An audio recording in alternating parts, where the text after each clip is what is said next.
On est déjà moins nombreux aujourd'hui, cet après-midi. L'idée, c'est de refaire en fait un petit panorama sur l'actualité des secrétaires de mairie. Alors, je ne sais pas si des fois vous suivez le webinaire mensuel qui est organisé, là pour le coup par le CNFPT, tous les jeudis. Est-ce que vous en avez entendu parler ou pas? Donc, tous les jeudis, le premier jeudi de chaque mois, en règle générale, soit de 10h à 11h30 ou de 14h à 15h30, on a en ligne un webinaire d'actualité où on présente toute l'actualité qui concerne les collectivités locales, mais plus particulièrement à destination des secrétaires généraux de mairie. Donc, et c'est quelques éléments qui sont là. Et tous les mois, donc on passe en revue que ce soit les textes officiels, les lois, les décrets, mais aussi on fait un focus sur la jurisprudence et les réponses ministérielles. Donc je vous dis, sur le site internet du CNFPT, vous allez le retrouver et vous retrouvez, alors si vous ne pouvez pas y assister, cette séquence fait l'objet d'un enregistrement et l'enregistrement est mis à disposition dans la e-communauté thématique secrétaire de mairie où vous pouvez retrouver tous ces enregistrements. Voilà, donc ça c'était pour les éléments. Alors, cet après-midi, on va faire en deux temps. Un premier temps, panorama d'actualité qui va peut-être être assez rapide parce que je voudrais juste survoler, en sachant qu'on mettra justement dans la e-communauté ces documents. Et prendre un deuxième temps, peut-être un peu plus long, où c'est pas moi qui officierai, mais c'est deux secrétaires de mairie, à la fois Yannick et Cyril, qui ont fait un exercice et qui ont essayé de recenser tout ce qu'il y avait à faire pour les 6 prochains mois. Donc, alors, voilà, donc ça c'est toujours intéressant de se dire, bon alors, dans les 6 prochains mois, qu'est-ce que je vais faire? Voilà, donc l'idée, ça va être un peu ça. On fait un panorama rapide d'actualité. Alors, pour commencer, tout d'abord, c'est la partie élection. Alors, je ne sais pas si vous voyez bien. Est-ce que vous êtes toutes au fait, tous et toutes, au fait sur la question du nouveau mode de scrutin et de l'impact que ça va avoir? Ou est-ce que vous voulez qu'on en revienne? Alors, sinon, je le fais rapidement. Donc, la première des modifications, elle est importante, puisque vous allez avoir, globalement, pour faire simple, le mode de scrutin qui était applicable précédemment aux communes uniquement de plus de 1000 devient applicable aux communes de moins de 1000, avec quelques spécificités. La première spécificité, c'est sur la composition, les candidatures. Il y a une disposition qui est particulière, c'est ce que j'appelle moi rapidement le -2, le +2. C'est-à-dire que par rapport... Donc là, je rappelle, vous allez avoir l'obligation, les candidats vont avoir l'obligation de déposer des listes. Ces listes, en théorie, elles doivent comporter le nombre de postes à pourvoir. Si je prends les communes de moins de 100, c'est 7. Et la loi dit que la liste qui doit être déposée doit être complète, c'est-à-dire qu'elle doit avoir 7 noms. Et ça, c'est le principe qui est posé. Et il y a une exception qui a été posée pour différentes communes, c'est de dire que désormais, une liste est considérée comme complète si elle a 2 noms de moins ou si elle a 2 noms de plus. C'est-à-dire que si je prends l'exemple d'une commune de 100 personnes, vous pouvez, où l'effectif théorique est à 7, vous pouvez avoir simplement 5 noms et au plus 9. Voilà, donc ça c'est un élément important, sans revenir sur le débat de ce matin sur la parité, mais vous voyez éventuellement la marge de manœuvre qu'il y a sur les listes. Donc je voulais revenir sur ce point, je ne sais pas si ça appelle de question ou pas. Voilà, il faut juste l'intégrer. Le deuxième élément, c'est la parité. Hein. C'est voilà, ce matin, ça fait l'objet de débats. Pour, contre, c'est pas le sujet. De toute façon, la loi a tranché. La loi a dit que c'est la parité. Et je rappelle, hein, c'est homme-femme, c'est en alternance, hein, c'est pas toutes les femmes devant et tous les hommes derrière, ou peut-être l'inverse. Mais voilà, donc c'est une parité qui se fait et sans aucune difficulté. Il faut trouver des candidats, hommes ou femmes. Voilà. Autre élément, alors là c'est important, c'est la fin du panachage. C'est les listes, elles sont bloquées, on ne peut plus y toucher. C'est-à-dire, on vote pour toute une liste ou on vote pas. Donc, à la moindre... Alors, ça va avoir un avantage. C'est que le dépouillement, il va aller beaucoup plus vite. Vous voyez, c'est aller dans certaines communes, à 8h10, c'est fini. C'est-à-dire que vous allez compter le bulletin. Alors, vous allez devoir être juste vigilant qu'il n'y ait pas de rature. On vous a mis qu'il n'y ait pas d'adjonction de nom, pas de suppression, pas de modification de l'ordre de présentation. C'est un bloc monolithique qu'on ne peut pas toucher. À partir du moment où le bloc n'a pas été touché, il compte. Et donc, c'est beaucoup plus simple en termes de dépouillement. Donc, par contre, il faudra être vigilant au moment du dépouillement à ce que les bulletins soient non modifiés. Question là-dessus ou pas? C'est assez simple, mais c'est un élément qui est quand même important. Autre point, c'est répartition des sièges. Alors là, c'est plus, bien évidemment, c'est un scrutin de liste. Hein. Donc vous avez une répartition des sièges qui commence par une prime majoritaire. Oui, oui, rentrez, n'ayez pas peur, vos copines sont là. Hop, vous êtes fait avoir. Hop, vous vouliez voir si vous veniez, mais oui. Allez, première chose, c'est l'attribution d'une prime majoritaire de 50%. Donc, ça veut dire quoi? Ça veut dire que la liste qui aura le plus de nombre de voix se voit attribuer 50% des sièges d'entrée de jeu. Donc, elle est sûre d'avoir la majorité. Et après, pour les sièges restants, la moitié des sièges restants, c'est globalement, je ne rentre pas dans les détails, au prorata des pourcentages obtenus par les différentes listes. Ce qui veut dire, c'est que déjà, ce qui était un peu dit ce matin, c'est que le fait d'avoir un scrutin de liste, c'est autour d'un projet, les gens vont s'unir, parce que parfois, quand vous aviez un scrutin uninominal, il y avait les gens qui étaient élus au conseil municipal, et après, ils regardaient ce qu'ils pouvaient faire ensemble. Tandis que là, a priori, vous aurez une équipe, un projet, et le système de la prime majoritaire fait que vous avez, en plus, globalement, vous êtes assuré d'avoir une majorité. Qu'est-ce qu'il y avait d'autre sur les élections? Ce qui change, et oui, c'est bien évidemment aussi la désignation des adjoints.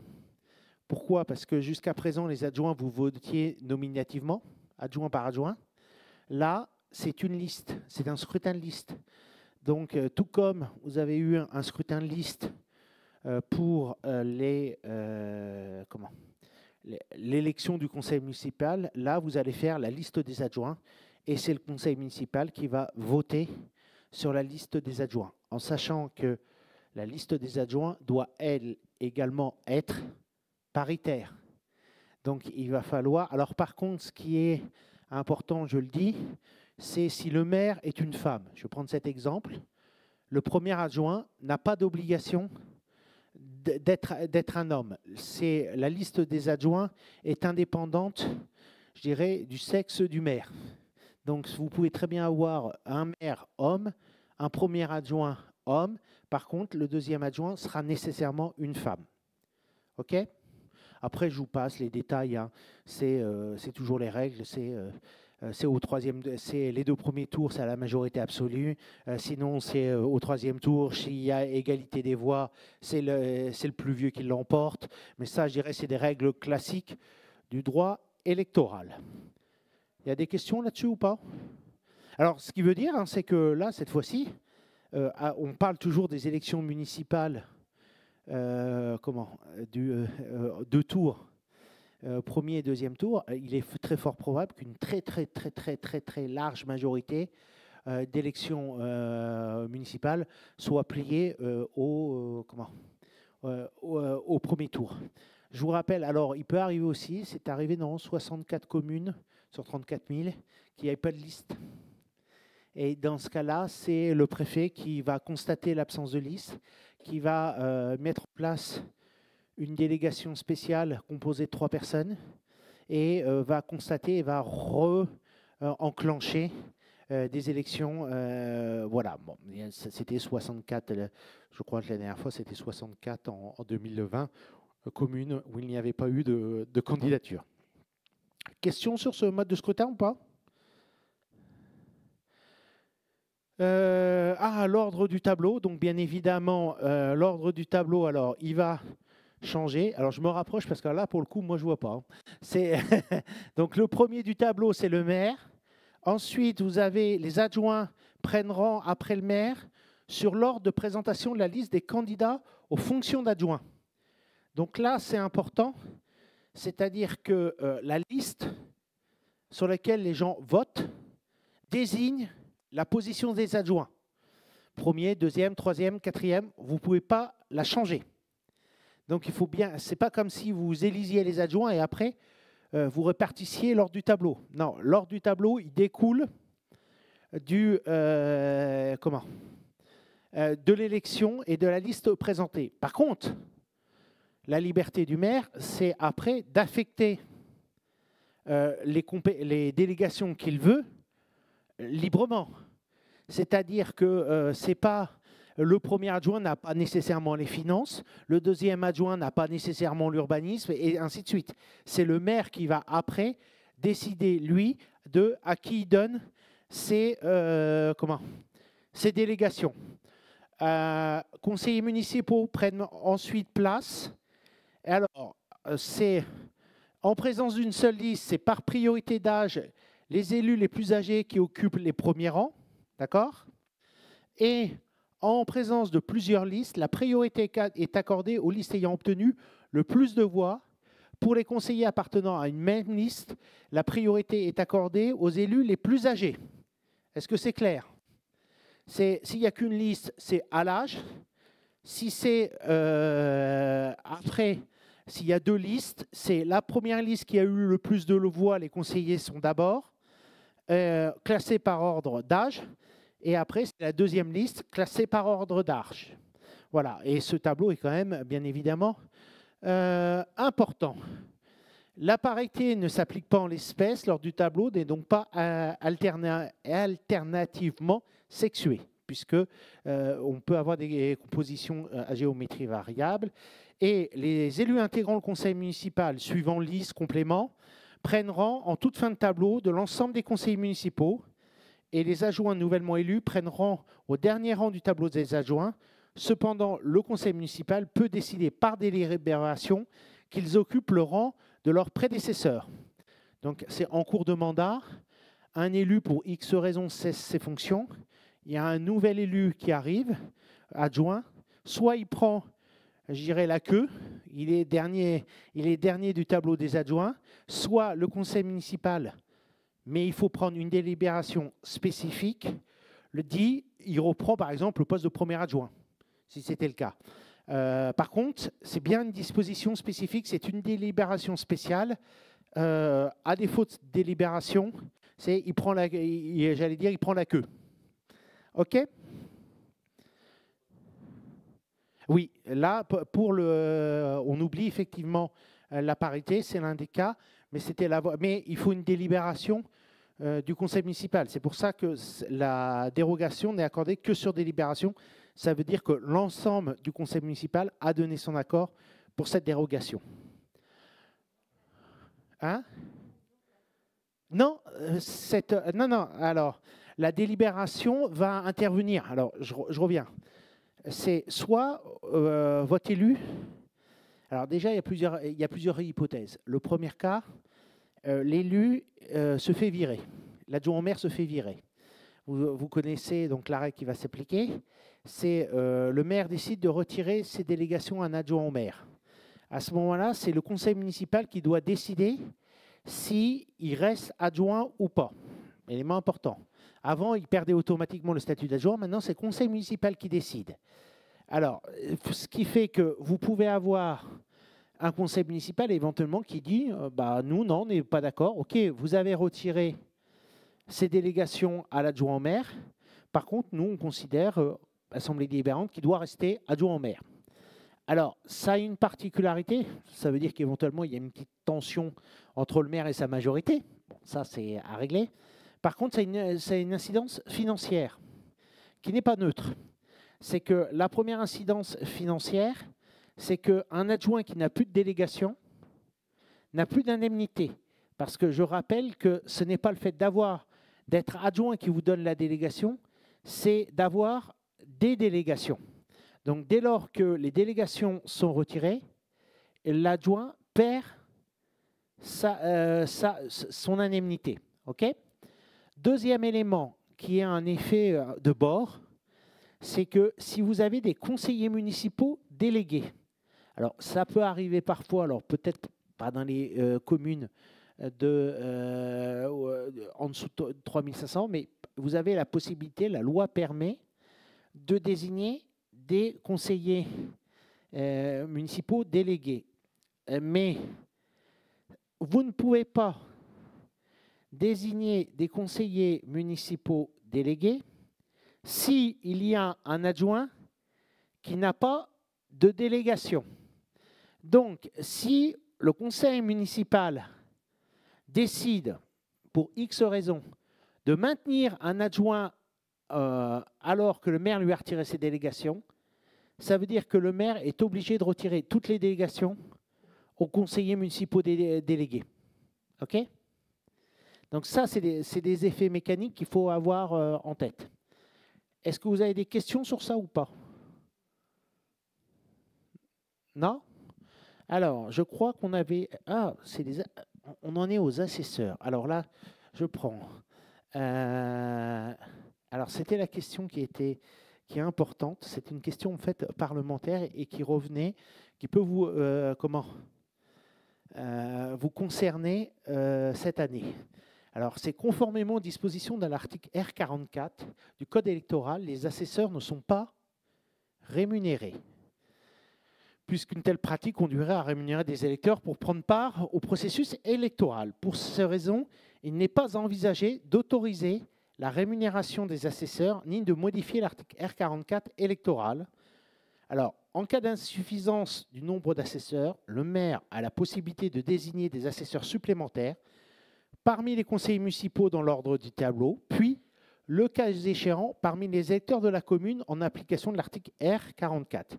Cette faculté vise à permettre au maire de constituer des bureaux de vote complets avant le jour du scrutin, en l'absence d'assesseurs désignés par les candidats ou la liste des candidats en nombre suffisant.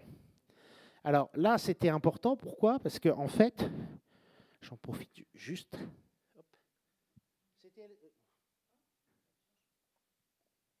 C'est la règle ne change pas. Simplement, là, vous aviez un parlementaire qui voulait faire changer la règle et prévoir que les assesseurs soient rémunérés. Et pour essayer d'inciter des vocations. Et là, le législateur a dit, ou plutôt le gouvernement a répondu qu'il n'entendait pas modifier cette règle. Par contre, il a précisé que le fait d'être assesseur faisait partie des missions obligatoires des conseillers municipaux actuels, hein, et que si le conseil municipal ne voulait pas le bureau de vote, c'était considéré comme ne pas respecter ses fonctions et qu'il pouvait être du coup démis de ses fonctions par le président du tribunal administratif avec la déclaration d'1 an d'inéligibilité. Alors, on sait que ça peut être parfois le cas quand vous avez ce qu'on a connu, alors c'était en 2024, où vous aviez eu les européennes et les législatives dans la foulée, où il avait été compliqué de trouver des assesseurs en nombre suffisant. Et pareil, hein, théoriquement, ce n'est pas les employés municipaux qui doivent tenir les bureaux de vote et jouer le rôle d'assesseur. Claire, c'était juste vous rappeler cette petite réponse ministérielle qui est intéressante puisqu'elle est récente, puisqu'elle date du 28 octobre 2025. Y a-t-il des questions sur ces aspects de droits électoraux? Ah, il faut que je me rapproche par là. Ça va être toi, comment Stéphanie. Alors, je voulais revenir juste comme ça, mais sans m'y arrêter trop longtemps, sur une réponse ministérielle du 16 septembre 2025 sur, alors on en a parlé un peu, c'est le côté de contractuel. Et savoir dans quelles conditions on pouvait recruter un contractuel sur un poste de secrétaire de mairie, et notamment comment se calculer le calcul des 6 ans pour passer en CDI. Vous savez que quand vous êtes contractuel, on va vous faire un premier contrat de 3 ans. Et on peut renouveler de nouveau pour 3 ans. Et au terme de ces 6 années, il y a l'obligation de vous embaucher en CDI.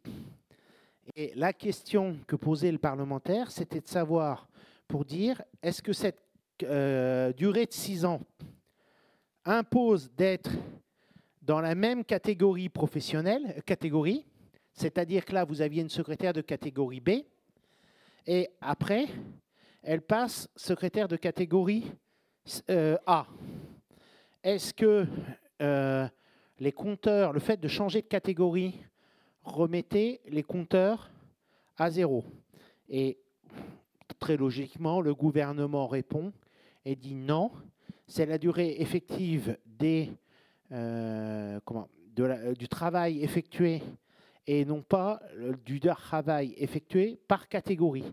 Donc on cumule ces 3 ans en C, 3 ans en B. Au terme, si vous voulez renouveler, eh ben, ça sera nécessairement un CDI obligatoire. Est-ce que... alors, il y a aussi élément important, alors j'en profite, mais ça c'est une jurisprudence qui est sortie en début d'année, qui dit que... Non, excusez-moi, ce n'est pas en début d'année, c'est au mois de juin, et c'est une jurisprudence du Conseil constitutionnel qui s'est prononcée dans le cadre d'une QPC, une question prioritaire de constitutionnalité, sur comment on calcule les 3 ans. Jusqu'à présent, on vous disait le temps pris en compte pour calculer la durée des 6 ans, c'était uniquement les contrats qui étaient sur emploi permanent. C'est-à-dire, il fallait que vous veniez en remplacement de quelqu'un, c'était sur emploi permanent. Et le juge constitutionnel a dit oui, il y a une rupture d'égalité, et en fait, non. Maintenant, compte tous les travaux qui sont effectués au sein de la collectivité. Donc, si vous êtes en emploi saisonnier, si vous êtes, quel que soit le motif, en fait, en renfort temporaire ou sur emploi permanent, c'est la totalité des contrats que vous avez qui sont pris en compte pour les 6 ans. Voilà, ce qui peut être... Oui.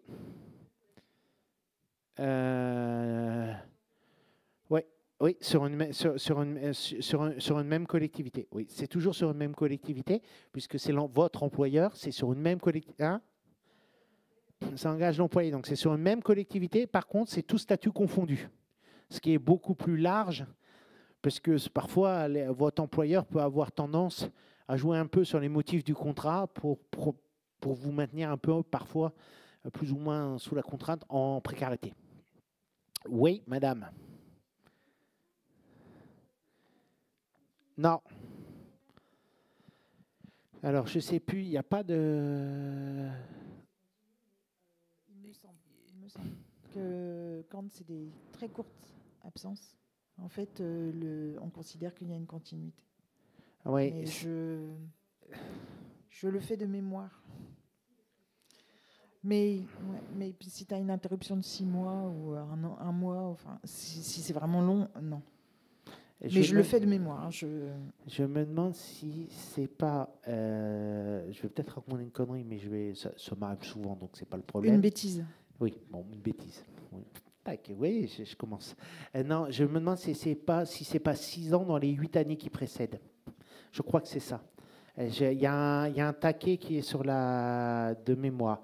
On regardera, mais il me semble qu'il y a... parce que... Il y a, tu veux dire il y a des bornes. En fait, c'est 6 ans, 6 ans dans... Alors, est-ce que c'est 7 ou 8 ans? Je crois qu'il y a un taquet qui a été mis. Il y a une borne. Sinon, vous auriez... et par contre, il faut, Madame le préciser, être dans le même employeur. Autre question là-dessus ou pas? Alors, le deuxième point... Juste ce que je voulais dire, et pour résumer, c'est que à partir du moment où il y a une requalification en B, on ne peut pas pénaliser l'agent d'avoir été C au départ parce que recrutement C avec une requalification en B après. C'est ce que précise cette question, c'est que toutes les secrétaires générales de mairie qui étaient recrutées sur du C et qui, par le biais de la requalification, ont été renouvelées en B, en fait, ne doivent pas perdre les années durant lesquelles elles étaient C. Alors, deuxième point sur le statut FPT, c'est la protection sociale complémentaire. Je te laisse faire. Ce qu'on appelle la PSC. Je ne comprends pas pourquoi tu me laisses faire sur la PSC. Juste pour vous rappeler l'obligation des employeurs vis-à-vis de la protection sociale complémentaire. Je sais que beaucoup de centres de gestion se sont mobilisés pour proposer des contrats collectifs. L'obligation sur la prévoyance date du 1er janvier 2025. L'obligation sur la santé, ce qu'on appelle communément la mutuelle, est au 1er janvier 2026. Ou vous le proposez sur un contrat groupe. Pour le moment, quand on parle d'obligation, je le rappelle, c'est l'obligation de l'employeur de proposer un produit et de participer financièrement à hauteur de 7 € pour la prévoyance, 15 € minimum pour la mutuelle. C'est totalement facultatif pour le moment, pour les agents. Donc, il n'y a pas d'obligation pour l'agent d'adhérer. Par contre, l'employeur a l'obligation de proposer le produit et de participer quand l'agent le prend. Voilà. Alors, pour le moment, il y a 3 possibilités. Vous avez la labellisation, c'est-à-dire que l'agent contracte de son côté, je vais parler de la mutuelle, d'une mutuelle qui est labellisée, et donc il apporte la preuve de son adhésion à la mutuelle et l'employeur rembourse si l'employeur a choisi la labellisation. La possibilité d'un contrat collectif à adhésion facultative, donc en fait les contrats groupes souvent que proposent les centres de gestion, et l'adhésion obligatoire pour l'agent, c'est-à-dire que vous proposez, quand il y a un accord local avec ce qui se passe dans plusieurs départements, me semble-t-il, le 42 ou le 44, les employeurs ont négocié avec les organisations syndicales un contrat collectif à adhésion obligatoire, ce qui emporte l'adhésion obligatoire de l'agent. Ce qui fait référence en fait à l'accord cadre qui a été passé au niveau national entre tous les employeurs, les représentants des employeurs, les associations et les organisations syndicales, qui ne s'applique pas pour le moment. C'est une PPL en cours. Mais quand il y a un contrat à adhésion obligatoire, l'agent cotise. L'employeur, en fait, participe à minima à hauteur de 50% sur la prévoyance.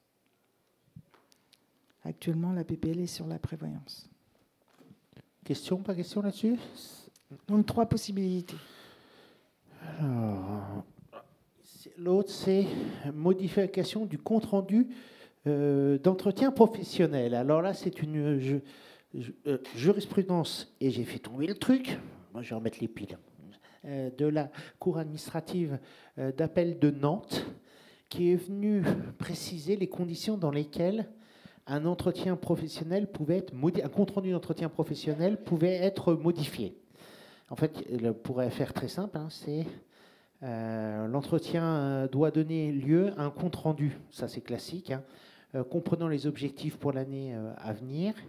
L'ajout unilatéral d'observation de l'évaluateur avant visa hiérarchique, mais après les observations de l'agent, constitue un vice de procédure. Alors, qu'est-ce qui s'était passé?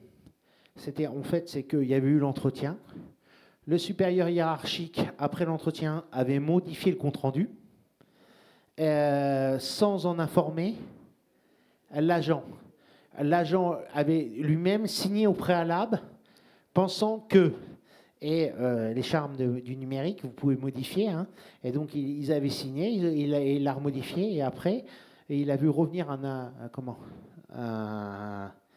entretien annuel d'évaluation qui n'était pas conforme ou qui ne retranscrit. Merci, je suis vraiment désolé, je suis pas doué. N'était pas conforme à l'échange qu'il avait eu avec son supérieur. Et là, le tribunal, la cour administrative d'appel de Nantes a annulé. Voilà, d'où l'importance de bien faire attention. Les comptes rendus d'entretien professionnel reposent sur le principe du contradictoire. Et il est normal qu'à partir du moment où l'entretien a été fait, il ne soit pas modifié de façon unilatérale par le supérieur hiérarchique. Voilà, donc c'était juste un petit point de jurisprudence, mais qui n'est pas inintéressant alors, à faire. Ensuite, alors là... Si je peux me permettre. Oui, vas-y. J'ai la réponse pour le CDI. Ah, je peux. Voilà, je sens que ça ne va pas être 8 ans. Non, pas du tout. En fait, l'interruption ne doit pas être supérieure à 2 mois. 2 mois, d'accord. Voilà. 2 mois. Et non, excusez-moi, à 4 mois, entre 2 contrats. Et le bornage dont tu parlais, c'était la dernière loi de déprécarisation, Sauvadet, la loi Sauvadet, où en fait, pour que les contractuels puissent accéder à la voie de la titularisation, en fait, on allait regarder sur une borne de 8 ans. D'accord. Leur service de contractuel. Mais voilà. Donc l'interruption, 4 mois. Donc ça veut dire que... Par la même occasion, je me présente, parce qu'en fait, je crois que je ne l'ai pas fait. Oui, c'est vrai. Je suis vraiment désolée.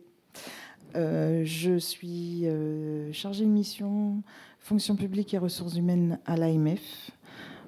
Et je m'appelle Stéphanie Collas. Et si vous appelez l'AMF sur la fonction publique territoriale ou toutes les questions qui relèvent des agents, vos élus, puisque je vous ai quand même souvent, puisque vos élus vous demandent de m'appeler, en fait, vous tomberez sur moi à l'AMF. C'est moi qui supervise la fonction publique territoriale et qui travaille avec Madame Fab, que vous avez vu, et Monsieur Nedelec, les coprésidents de la commission fonction publique et ressources humaines de l'AMF. Voilà.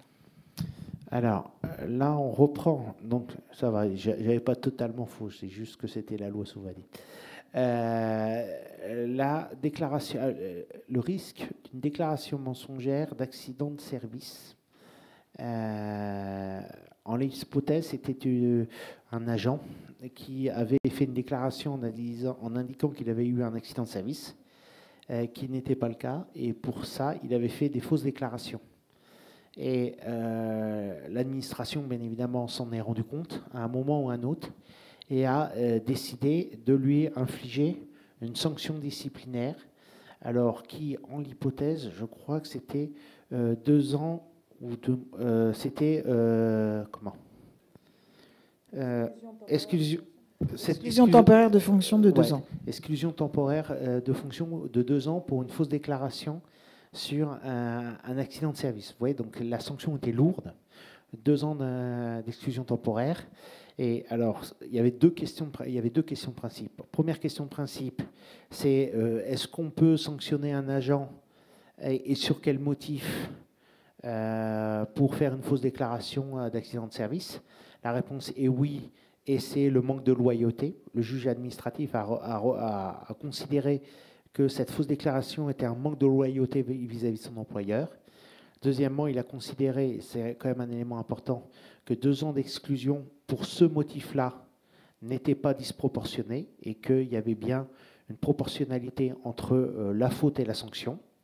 Et il y avait accessoirement une question qui était plus une question de procédure sur la prescription disciplinaire. À partir de quand, vous savez que maintenant il y a une prescription, vous ne pouvez pas poursuivre à vie un fonctionnaire pour une faute, il y a un délai de prescription, et savoir comment était compté ce délai de prescription.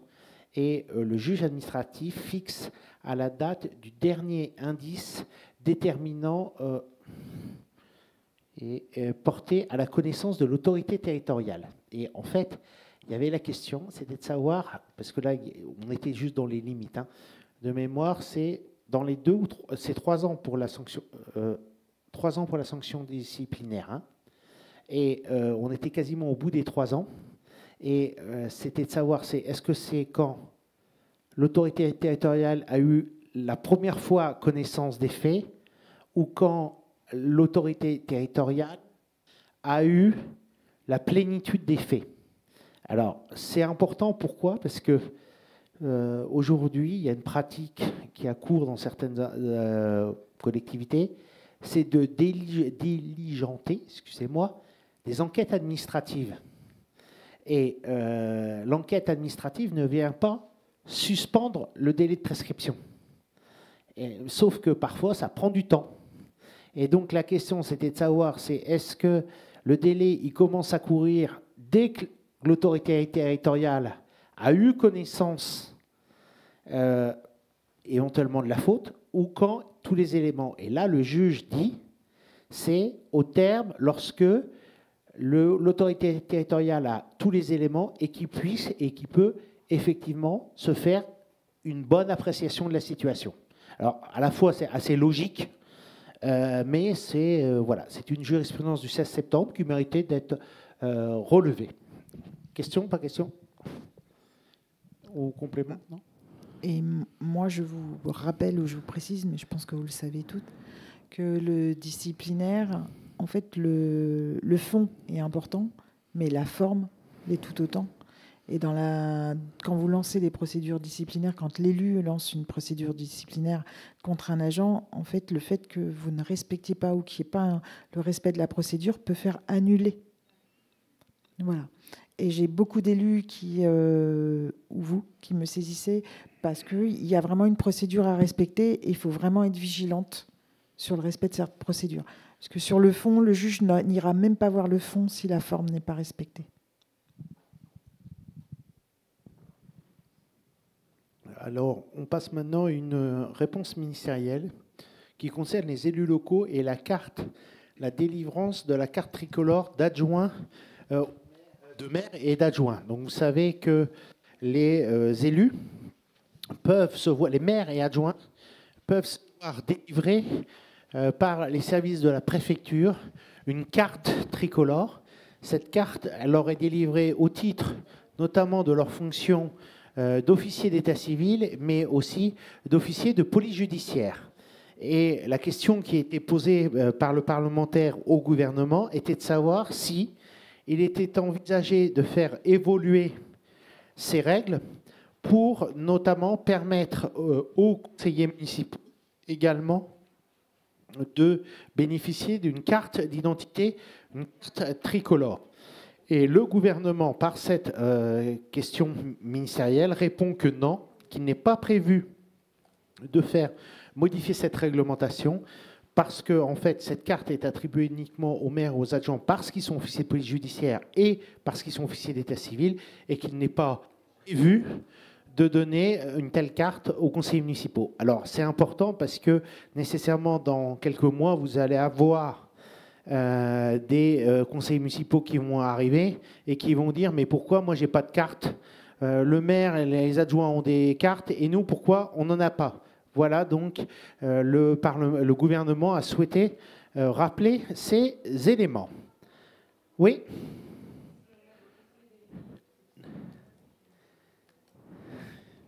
Je pense qu'ils n'ont pas le droit. Les maires délégués, oui. Les maires délégués, oui, mais les conseillers municipaux délégués, non, parce que c'est une extension et les conseillers municipaux délégués ne sont pas officiers d'état civil et ne sont pas officiers de police judiciaire. Et c'est à ce titre-là qu'on leur donne les cartes. Voilà. On a, alors, mandat privé, maire privé de protection fonctionnelle pour injure publique envers un conseiller municipal. Alors, en fait, là, qu'est-ce qui s'était passé? C'était très clair. C'est le conseil municipal avait voté la protection fonctionnelle parce que un conseiller municipal avait attaqué le maire et en injure et et le conseil municipal l'avait mis devant les tribunaux pour injure. Alors je crois que c'était injure publique. Hein. Et le maire, pour se protéger et prendre un avocat, avait demandé la protection fonctionnelle. Et là, la Cour administrative d'appel de Versailles vient annuler l'octroi de cette protection fonctionnelle. Pourquoi? Parce que déjà, il constate que le juge pénal avait qualifié, reconnu les faits comme les faits tenus, les propos tenus par le maire comme répréhensibles au sein du conseil municipal. Et dès lors que le juge pénal avait reconnu la matérialité des faits, la protection fonctionnelle n'avait plus lieu de s'appliquer. Voilà, donc attention que lorsque votre maire peut éventuellement avoir des propos qui dépassent en termes de ton ou en termes de champ lexical, est-ce que la décence peut accepter? Bien évidemment, ce n'est pas possible à ce moment-là que le conseil municipal vote la protection fonctionnelle et encore moins que la commune prenne en charge les frais de justice et d'avocat. Voilà, le maire doit aussi. Alors, il est président, c'est lui qui préside à la police de l'Assemblée et il faut que lui-même respecte les règles de police d'Assemblée. Voilà, c'était juste ce petit élément qui est parfois important parce que à la veille des élections municipales ou juste après, les débats peuvent s'envenimer rapidement au sein du conseil municipal. Assemblée, alors, un autre point qui sera intéressant à rappeler, c'est les modalités de vote par procuration. Vous savez que dans les conseils municipaux, lorsqu'un conseil municipal ne peut pas siéger, il peut donner une procuration. Et en fait, c'est alors c'est une question d'un parlementaire, alors qui, je reconnais, m'a un peu étonné. Ça me semblait assez évident. C'était de savoir, est-ce que le conseil municipal doit voter obligatoirement de la même façon avec les 2 voix qu'il a, ou est-ce qu'il peut voter différemment? Et tout logiquement, en fait, le gouvernement répond non, c'est 2 votes séparés. Et en conséquence, il peut voter de la main droite pour dire non, et il peut voter de la main gauche, c'est l'inverse, pour dire oui. Et que comme c'est des votes indépendants, qui sont comptés de façon indépendante, il peut très bien voter de 2 façons différentes. Il n'a pas l'obligation de voter de la même façon. Et c'est bien 2 votes différents. Ce n'est pas un même vote qui est compté 2 fois. Voilà. Donc ça veut dire que si, par exemple, vous faites un vote à l'urne, le conseil municipal, il va passer 2 fois mettre une petite enveloppe. OK ? Voilà, c'est juste, c'est une réponse ministérielle du 11 septembre 2025. Étendue du contrôle de légalité des délibérations du conseil municipal. Alors là, c'était en fait, savoir un peu comment, c'est un rappel, mais ça vous le savez, mais c'était juste pour le remettre parce que c'est une réponse ministérielle qui est assez bien rédigée et qui explique qu'est-ce qui doit faire l'objet du contrôle de légalité. Et les délibérations relatives à la nomination du secrétaire de séance et à l'arrêt du procès-verbal de la séance plénière doivent bien être transmises au contrôle de légalité. Et donc, en fait, c'était la question qui se posait, c'est est-ce que la délib sur la nomination du secrétaire de séance doit être transmise au contrôle de légalité? Et la réponse est oui. Pourquoi? Parce que tout simplement, la désignation du contrôle du secrétaire de séance est de la...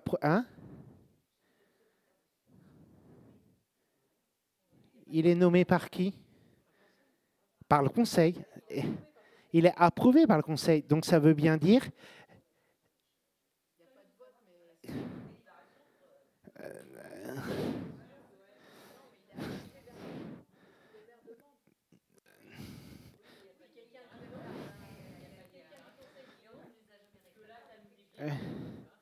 Oui, alors théoriquement, mais vous voyez... Non, mais ce qui est important, Théoriquement, vous devez avoir une délib, c'est la règle, hein, sur les secrets. Alors, soyons clairs, c'est sur une petite commune être beaucoup moins comment s'il y a l'opposition, mais en théorie, vous devez prendre une délibération pour désigner le secrétaire de séance. Et pourquoi? Alors, parce que déjà, je vous rappelle que le maire ne peut pas désigner le secrétaire de séance, élément important. Le maire qui dit « Tiens, allez, cette fois-ci, ça sera à ton tour d'être secrétaire de séance », c'est juste illégal. Alors, il faut faire attention. Pourquoi je dis qu'il faut faire attention? C'est ce que tout à l'heure vous indiquait Stéphane Nicolas. C'est un vice de forme. Et quelqu'un qui veut aller attaquer une délib, c'est est-ce que le premier vice de procédé que vous allez chercher, c'est la forme, puisque automatiquement, la délib tombe. Donc là, alors, c'est nouveau. On voit, il y a encore plein de questions sur la désignation du secrétaire de séance. Aujourd'hui, les secrétaires de mairie, je dirais les préfectures, ne vous embêtent pas avec ça. Mais attention, relisez bien la réponse ministérielle, vous verrez que c'est juste un peu de procédure. C'est une délib en plus. Hein.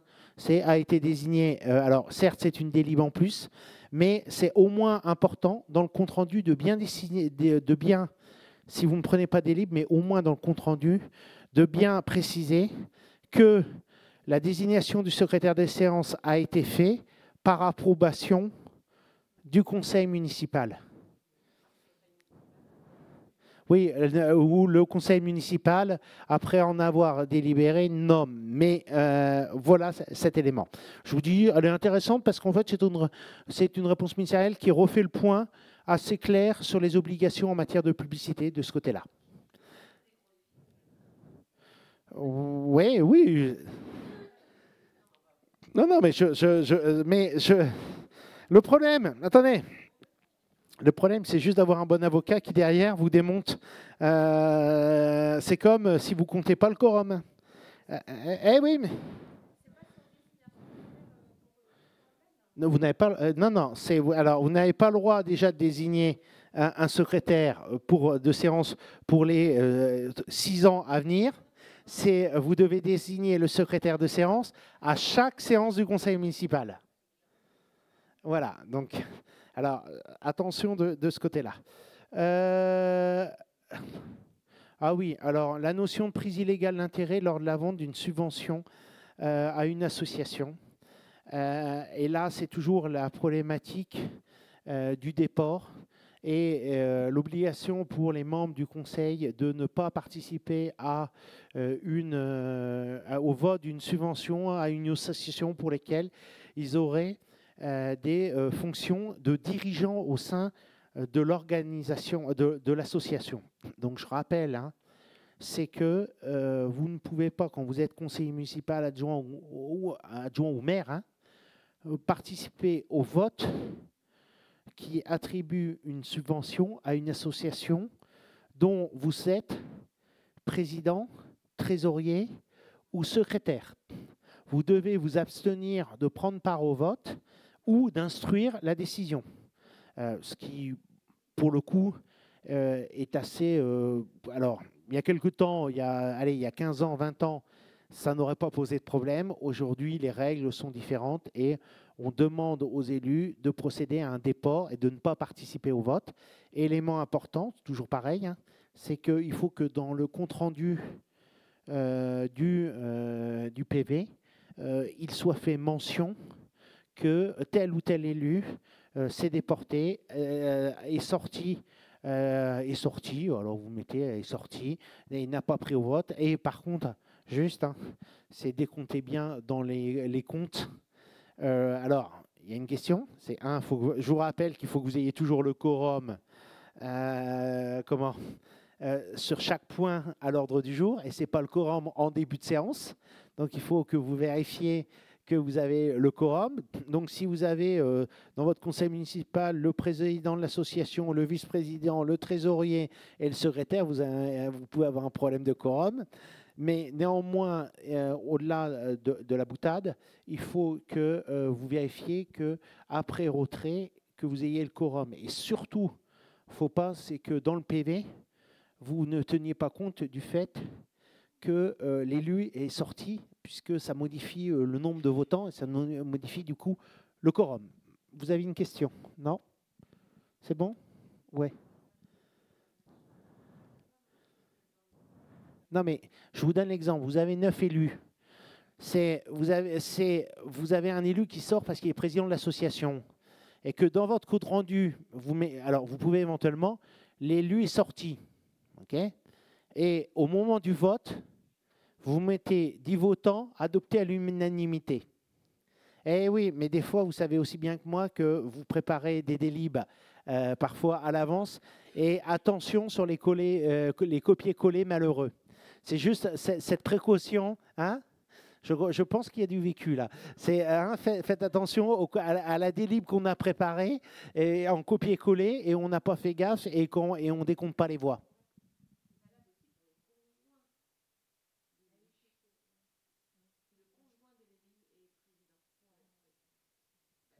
Non, la jurisprudence dit que la fonction doit être tenue par l'élu. Après,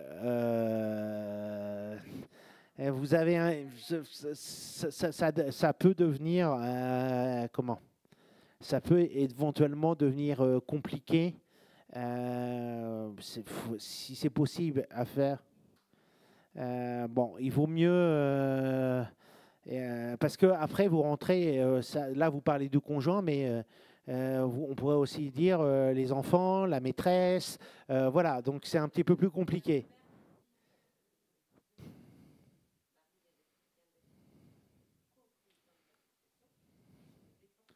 Ah bah ça, si, ce que je veux dire, elle peut le faire. C'est pas, on dirait, allez, ça peut même être conseillé de le faire, mais à ce stade, il n'y a pas d'obligation légale comme si elle était présidente. Voilà. Gestion locale, utilisation des locaux communaux par une association, refus illégal. Alors, c'est en l'espèce, et la commune avait refusé à une association l'accès aux locaux municipaux.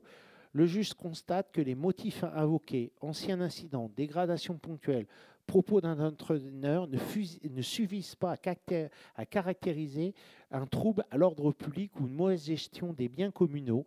Le refus est donc jugé illégal et annulé. C'est la Cour administrative d'appel de Lyon. C'est en fait, pour vous sensibiliser, vous pouvez effectivement refuser la location d'une salle ou le prêt d'une salle à une association. Pour gagner en sécurisation, vous avez plutôt intérêt à passer déjà un règlement intérieur en conseil municipal qui précise bien les conditions, tout ce qui est attendu des loueurs, parce que là, en l'hypothèse, alors le juge fait une appréciation in concreto. Donc il va vraiment apprécier, regarder quels sont les faits reprochés. Est-ce que les faits reprochés sont vraiment avérés et est-ce qu'ils sont suffisamment graves pour interdire, parce que très clairement, en fait, c'était une activité sportive. Hein. Si vous n'avez pas accès au terrain de sport, votre activité, l'objet même de votre association disparaît. Donc, et là, le juge a considéré que les griefs qui étaient formulés à l'encontre de l'association n'étaient pas suffisants. Donc, pour cette gestion des associations, j'aurai des locaux, hein, la mise à disposition. J'aurai tendance à vous dire, précisez bien votre règlement intérieur. Aussi, précisez bien lorsqu'il y a une mauvaise gestion qui est instaurée. N'hésitez pas à laisser des traces. Parce que vous savez aussi bien que moi, c'est parfois vous ne dites rien, et puis il y a la fois de trop où vous décidez d'interrompre la mise à disposition des locaux, et là on vous dit mais attendez, vous n'aviez jamais formalisé les moindres reproches, les moindres griefs. Donc n'hésitez pas non plus à assurer une gestion rigoureuse de ce côté-là, même si ce n'est pas toujours très simple au quotidien à faire ces remontrances. Ah oui, alors ça c'est juste, je vous rappelle, c'est que vous avez jusqu'au 31 décembre, c'est un peu ce qu'on appelle les normes. c'est la suppression des emplacements de stationnement situés à moins de 5 mètres d'un passage piéton. Et il y a une réglementation qui fait que les travaux de mise en conformité de ces emplacements de stationnement doivent pouvoir avoir été réalisés pour les communes au plus tard le 31 décembre 2026. Voilà, on n'a plus le droit de stationner à moins de 5 mètres d'un passage piéton. Vous devez retirer les emplacements. Alors, ça peut s'appeler une norme.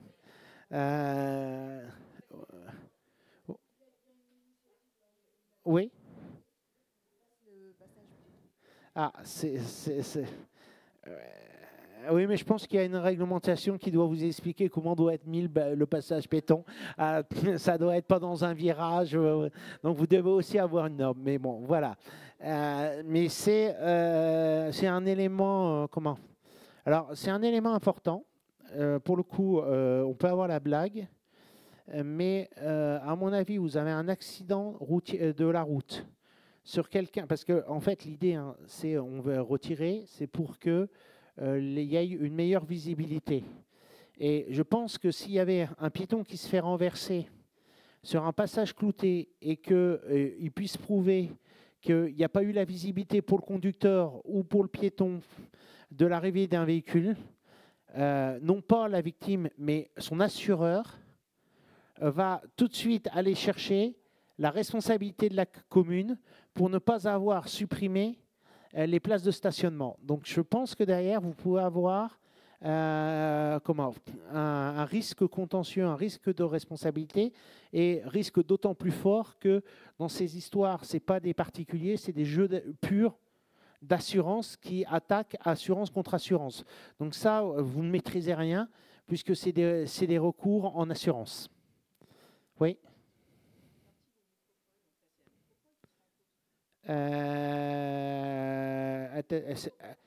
C'est la métropole qui a la voirie.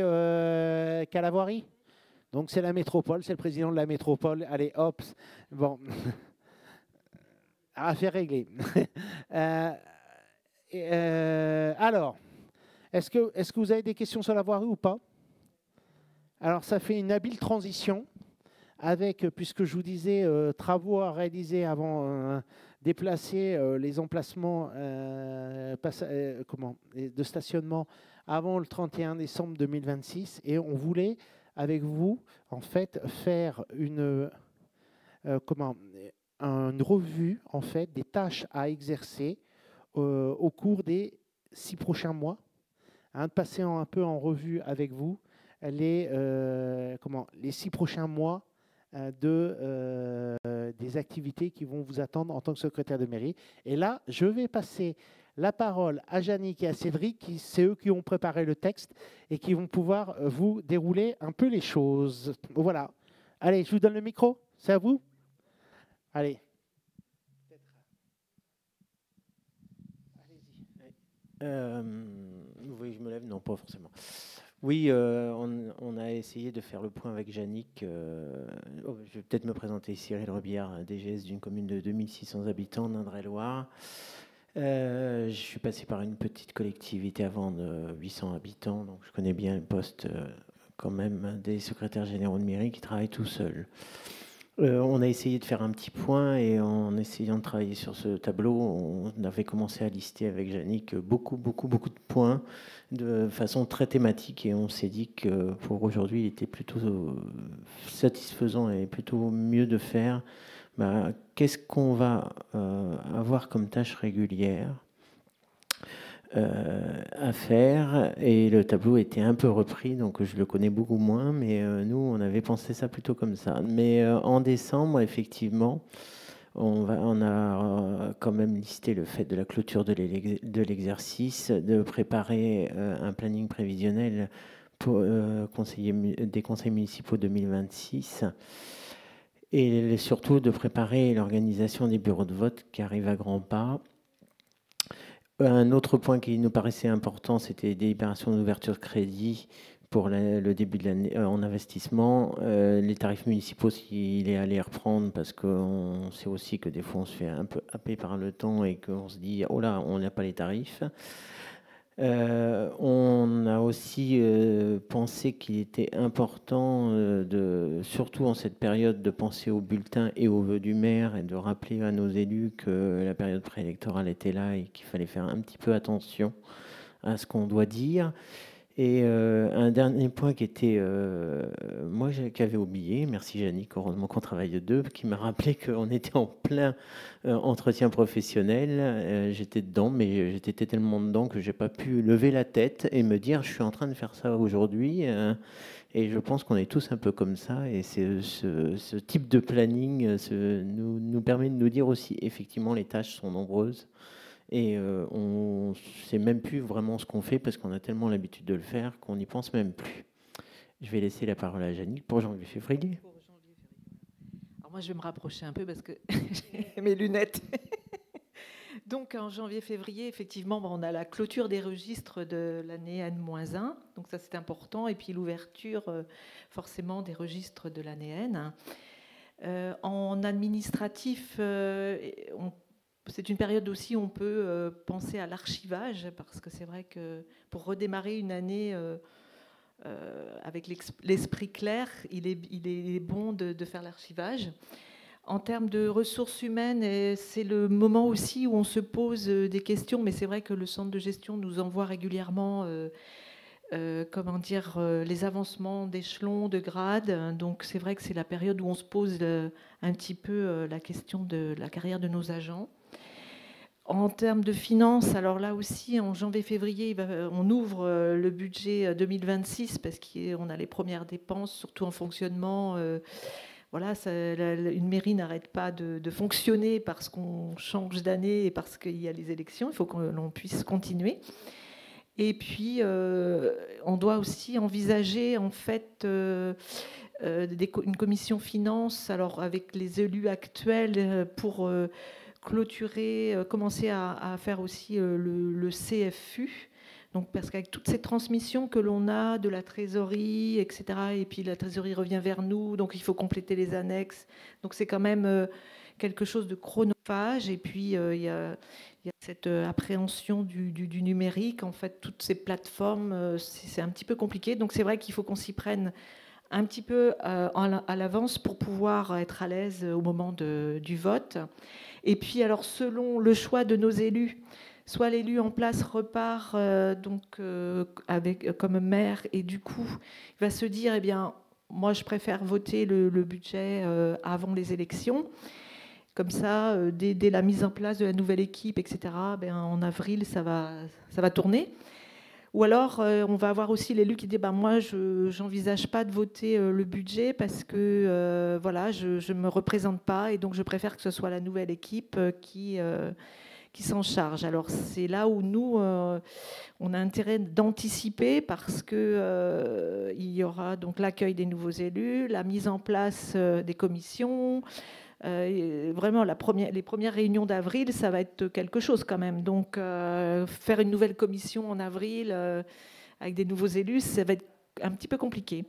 Mais ceci étant, si l'équipe municipale actuelle ne souhaite pas voter le budget primitif, pour moi, je rappelle que c'est imprévisionnel et que de toute façon, les élus qui arriveront auront tout loisir de modifier ce budget par des décisions modificatives. Et ceci étant, une nouvelle équipe, elle s'installe, elle a peut-être, voilà, le temps que. Je pense que effectivement, si les élus sortants veulent, j'aurais tendance à être responsables, ils votent le budget avant. Pourquoi ? Parce qu'on va avoir les élections. Alors, premier tour, c'est le 15 mars. Globalement, vous allez avoir tous vos élus dans la semaine. Vous allez élire allez, au 25 mars, vous avez votre maire, vous avez votre conseil municipal. Il y a l'interco, il y a beaucoup de choses. Vous allez avoir, et vous avez jusqu'au 30 avril pour voter le budget primitif. Je rejoins ce que disait Yannick, si vous avez voté le budget avant, rien n'interdira au mois de mai, au mois de juin, à l'équipe en place, à la nouvelle équipe, de faire une décision modificative. Vous faites un budget prévisionnel. Parce que si au 30 avril, vous n'avez pas voté, vous passez sous la tutelle de l'État, sous la tutelle du préfet qui va exécuter votre budget. Je ne pense pas que pour une nouvelle municipalité, ça soit la bonne chose de commencer par un budget exécuté par l'État. Voilà, donc moi j'aurais tendance, je rejoins à dire, alors en plus c'est vrai que voter le budget aujourd'hui avec les aléas, éventuellement on vous dira oui mais on ne sait pas ce qu'on va avoir en dotation, on ne sait pas si, on ne sait pas ça, votez formellement un budget et en fonction de ce qui vous arrive, j'allais dire, faites ce que le gouvernement voulait faire, il fut un temps, c'était un budget année zéro, c'est-à-dire où conduisez, n'allez pas bien évidemment dans ce budget engager des investissements démesurés qui ne correspondraient pas à la réalité de la commune, mais ça peut être quand même plutôt, je dirais, confortable, y compris pour la nouvelle équipe. Oui, tout à fait, oui. Alors, et puis, voilà, c'est ça. Et donc, pour certaines communes, il y a le recensement quand même de la population du 14 janvier au 15 février. Donc, moi, je suis dans une commune actuellement qui a cette problématique-là. Donc, il y a lieu d'anticiper vraiment cette période qui va être chargée, quoi. Oui, alors, et avec une particularité, c'est que le recensement, quand vous le lancez, faites attention à qui est agent recenseur. Et ne prenez pas des candidats à l'élection qui seraient en même temps recenseurs. Et voilà, alors ça peut faire sourire, mais j'ai eu le cas, il y a une réponse ministérielle qui le précise expressément, que ce n'est pas la bonne idée d'aller mettre des conseillers ou des futurs conseillers municipaux dans le recensement. Voilà. Donc voilà. On continue. Alors, mars, c'est les élections. On reviendra sur le calendrier peut-être. On va juste sauter mars. Voilà. Pour revenir sur avril, mai, juin, qui seront les premiers mois du mandat. Oui, tout à fait. C'est là où on a quand même un mois assez chargé et la mise en place de la nouvelle équipe municipale. Plusieurs méthodes. Avec Yannick, on a échangé sur un peu nos pratiques, etc. Et aussi parce que moi, de mon côté, je discute beaucoup avec des élus et que l'équipe qui risque de se lancer, c'est une partie de mon ancienne équipe. Donc, il y a des choses que des fois, on peut anticiper pour se préparer, pour éviter d'avoir une surcharge au mois d'avril où on arrive après avec une élection, une fois qu'on a mis en place le conseil, on met en place nos maires, nos adjoints, et ensuite, effectivement, on va se retrouver avec toutes les élections de représentants, parce que tous les syndicats et autres autour de nous vont nous demander qui va venir dans nos bureaux. On est soumis à des choses très contraintes. Il faut aussi que l'on mette en place nos commissions. Là, en revenant sur ces fameuses commissions, si on doit mettre en place une commission finance pour faire un vote du budget avant le 30 avril, c'est encore plus contraint et on se met une pression quand même assez importante. Donc, on s'est dit que le mois d'avril était vraiment le mois où on allait se consacrer à notre conseil municipal et le mettre en place, et que le mieux, c'est qu'il soit bien en place et que les commissions soient bien déterminées et que les représentants soient bien déterminés dans un espace assez contraint, quitte à laisser un peu les choses moins urgentes derrière. N'oubliez pas qu'à travers tout ça, on a tout notre quotidien, gérer l'urbanisme, l'état civil et tout ce qui va avec, les cimetières et autres, et toutes les demandes des usagers, parce qu'il y a un trou dans la route et qu'il faut le reboucher tout de suite, etc. etc. Et ça, c'est toujours en marge de toutes ces petites choses qu'on vous dit aujourd'hui, quoi.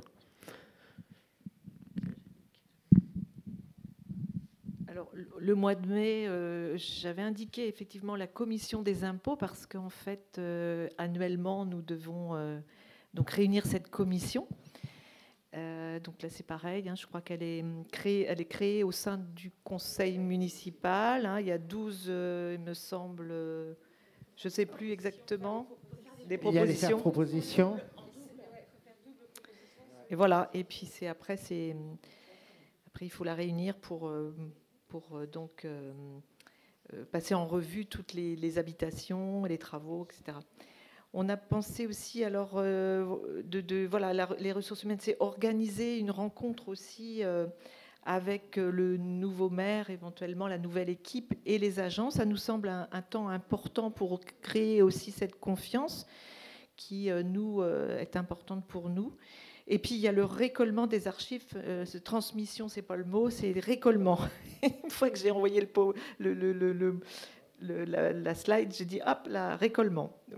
Récollement des archives. Donc ça, je crois qu'on a 3 mois pour le réaliser. C'est dans les 3 mois. Donc voilà, pour le mois de mai. Eh bien, écoute, je te repasse le micro pour le mois de juin. Merci. Oui, alors au mois de juin, on s'est dit que, effectivement, préparation de la nouvelle année scolaire avec ses tarifs et l'organisation des services qui font tout autour en fonction de chacun de nous et de nos organisations. Au niveau des ressources humaines, il y a la déclaration aussi à faire du RSU et je pense qu'il manque des petites choses qu'on n'a peut-être pas pensé, mais à travers ça, on a quand même le règlement intérieur du conseil municipal à mettre en place dans les 6 mois. Pour ma part, tout le monde ne le fait pas dans les petites communes, mais nous, on met en place un projet de territoire pour avoir la ligne directrice des 6 prochaines années. Et au niveau finance, donc l'adoption de l'année antérieure et entériner cette année antérieure pour enfin aborder l'été avec un peu de souffle à vous redonner, à nous redonner à tous et à toutes. Voilà, Mais tout va bien et ça va bien se passer. Bon, voilà. Alors, effectivement, les 6 prochains mois vont être chargés. Et vous avez les installations de commission. On n'a pas mis, c'est la désignation et la montée en compétences dans l'intercommunalité. Donc il y a toute une série. C'est sans doute les 6 prochains mois qui sont les plus chargés dans l'activité de la vie communale, puisque c'est le changement et c'est l'installation de l'équipe pour les 6 prochaines années.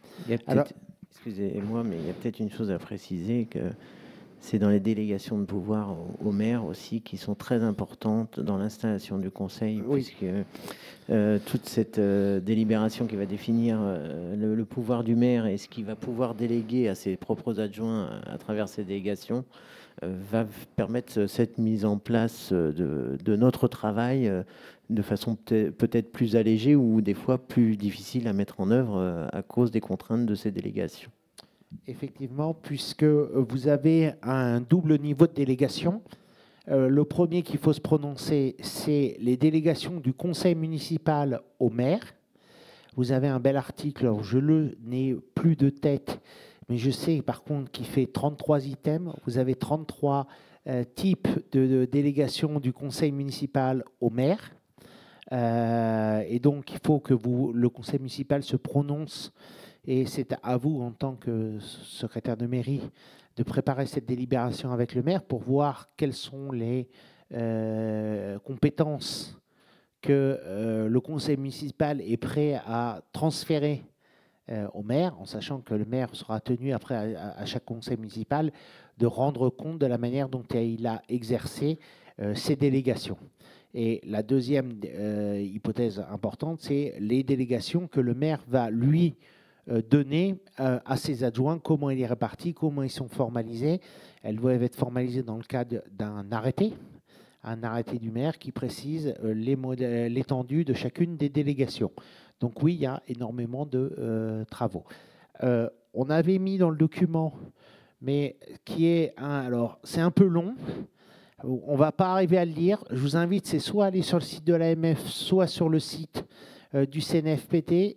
Mais vous l'avez peut-être vu dans différents, puisque l'AMF et le CNFPT, nous avons organisé des webinaires et nous avons fait des modules interactifs qui sont présents sur nos 2 sites pour les élections. Et notamment, c'est tout le calendrier dans le détail des opérations qui font de la clôture de la liste, la communication de la liste, toutes les tâches à partir de quand commence la campagne électorale. Et dans ce tableau, alors qui est un peu long puisqu'il fait 4 pages. C'est, vous avez la tâche, vous avez l'objet et vous avez aussi la référence juridique précise qui vous renvoie au texte sur à quoi correspond cette obligation. Voilà, donc je vous dis, je dois pouvoir. Vous voyez, il y en a 4 sur le jour de l'élection, la tenue des bureaux de vote, le dépouillement. Donc vous avez ce détail. Je ne vais pas vous le passer, sauf si vous avez des questions particulières, mais c'est tellement technique et c'est, je dirais, quasiment. Alors, vous pouvez alors sur le site, on a dû le faire en affiche. Vous pouvez l'imprimer. Vous avez chaque date, c'est jour par jour et la tâche à faire. Et si vous avez un doute sur la tâche ou que c'est pas clair, vous avez la référence pour aller vous référer soit au code électoral, soit au code général des collectivités territoriales. Voilà, on a de l'avance par rapport, mais l'idée c'était plutôt de vous passer un peu en revue ces éléments. Je ne sais pas si vous avez des questions complémentaires ou pas, mais c'était ce petit point d'actualité rapide pour que vous voyez la jurisprudence, les textes officiels et ce calendrier. Est-ce que vous avez des questions ou pas? Non? Alors, sinon, vous avez vu ce matin, alors je ne sais pas si vous l'avez tous eu, il y a un guide qui est sorti sur les secrétaires de mairie. C'est un guide secrétaire généraux de mairie qui comprend 1000 questions. En fait, on a essayé de recenser les sujets. Alors, je ne sais pas s'il faut parler de polyvalence ou de polycompétence. Je ne vais pas refaire le débat de ce matin, mais qui, en fait, recense l'ensemble de questions. Alors, on l'avait fait tester auprès de secrétaires généraux de mairie et on leur avait demandé c'est quoi les 10 thèmes sur lesquels vous travaillez le plus et dans ces 10 thèmes, quelles sont les questions qui vous sont plus fréquemment posées. Et on s'est amusé après à essayer d'y répondre. Et on voit toute la diversité, ça va de l'organisation de la brocante à la gestion des finances, en passant par les archives, le personnel. Voilà, ce qui montre vraiment toute la diversité de vos activités au quotidien. Ce guide, il va être mis sur le site de l'AMF et l'AMF va sans doute le diffuser auprès des associations départementales. Là, pareil, le guide est sorti aujourd'hui et il y a toute la distribution, la mise en musique pour le diffuser dans les AD, dans les associations départementales qui va être mis en œuvre.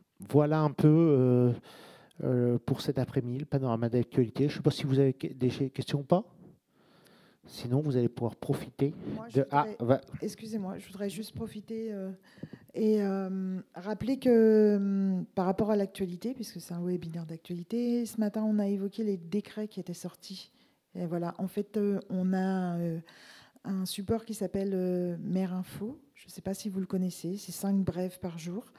C'est mes collègues en charge de la presse qui le font. Et en fait, aujourd'hui, on a eu un article sur les décrets. Donc, il y en avait 4. Les deux concernent les secrétaires généraux de mairie. Vous pouvez les retrouver sur Maire Info. Et régulièrement, je ne sais pas aussi si vous connaissez, mais on a une presse mensuelle qui s'appelle Maire de France. Et je sais que vous êtes très attachés et souvent abonnés à notre mensuel Maire de France. Et souvent, vous retrouvez aussi des actualités dans tous les domaines qui vous concernent. Voilà. J'allais vous dire bonne fin de congrès, puisque je crois qu'il y a la plénière actuellement de clôture qui se tient juste à l'entrée, donc on va pouvoir aller rejoindre la plénière. Vas-y, Yannick. Oui, non, moi je voulais remercier Stéphanie et puis Monsieur Meyer aussi pour l'animation de cette journée. Et c'est vrai que notre rencontre, elle a eu lieu à Rennes. Et depuis ce moment-là, en fait, voilà, moi j'ai suivi tous les travaux que tu portes avec Madame Fabre, bien sûr, aux côtés de Madame Fabre.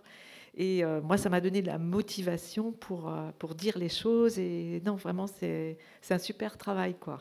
Merci beaucoup, Stéphanie. Merci à tous. Voilà. Allez, hop, on va aller voir la séance plénière.